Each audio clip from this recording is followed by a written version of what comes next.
Good morning and good afternoon, everyone. My name is Roger Nieves. I'm joined here today by Dan Ivascyn. So it's been quite a choppy start to the year here in 2022. What should financial advisors be telling their clients about the outlook for the economy right now?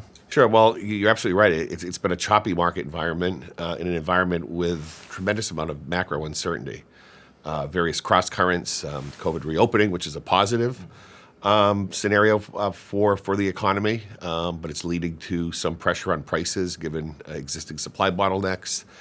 And although we anticipated a lot of volatility this year, didn't anticipate war on the ground in Europe, which is quite significant, of course, both in terms of more base case scenarios, but also the type of more extreme uncertainty that now creates across the global economy, particularly in Europe. But with bombs falling and risks around NATO engagement and expansion of the conflict, it's really, really challenging, for investors who, of course, are dealing with a high inflationary environment as well. So I think the bottom line from an investment perspective is to have a healthy degree of humility, realize there's going to be a lot of volatility, a lot of uncertainty, and just be careful in sizing positions. Be careful about being too overconfident regarding markets. Anytime you have this uncertainty in central banks tightening policy as opposed to loosening policy, you could have significant overshooting, and that can be a great opportunity for the patient investor, but it can be a quite troubling time if you are overconfident, if you're taking excess risk relative to your own personal financial goals. This is an environment that can create some damage. So bottom line, we expect more uncertainty, more volatility. That's great from an active asset management perspective, but you also need to respect the fact that things can get a lot worse before they get better, both on the inflation front and then even some concerns around economic growth. But valuations are looking more interesting, and finally we have some yield and some spread to get a little bit excited about, but it'll be a choppy market environment, certainly going into year end. So yields are better, as you're saying. And hopefully bonds are still in a really good position to provide that capital preservation in investor portfolios.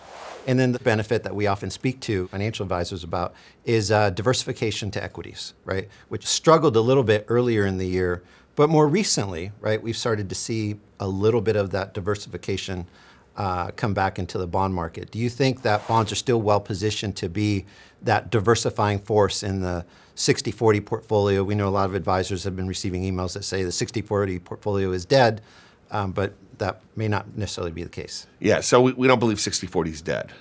But your specific question of the role of fixed income as a diversifier over the next few months is a tough one to answer. There's a lot of uncertainty there. But you're absolutely right. It appears that rates have gone up fast enough and to a level now where you're beginning to see people become more concerned about a recession, more concerned about equity valuations, equity earnings. So you have seen the scenario now where over the course of the last few trading sessions, when stocks have gone down, bond prices have gone higher. So we do expect to get back to that more traditional relationship soon. And I'll define soon as over the next year or so. It can happen sooner than that because there is this very strong linkage between the real economy and the financial economy. And we've seen prior economic slowdowns be driven by weakness in risk assets. And we very well could see further weakness that leads to a further tightening of financial conditions to slow the economy on its own. But now that inflationary risks are the primary risks people are focusing on, and you get more concerning high inflationary prints, you could quickly swing back to that bad correlation environment that we've been in for much of the last few quarters, where stocks sell off, bonds sell off, and that's where, again, the traditional 60-40 doesn't, of course, work well under that scenario. So this is, again, a journey towards a time when inflation gets back within reasonably acceptable ranges for central banks. We as a firm are fairly confident that over the course of the next year or two, we do get inflation back to more reasonable levels. And when that occurs, when other participants believe that that trend is beginning to form, then I do think you'll begin to see that more traditional correlation return, where down equity days likely coincide with up bond prices, or at least at a probability, closer to what it was just a few years ago. But a lot of uncertainty over the short term. Dan, thank you very much for your time today, and thank you to all of you for joining us for our discussion. For additional information, please visit us at PIMCO.com.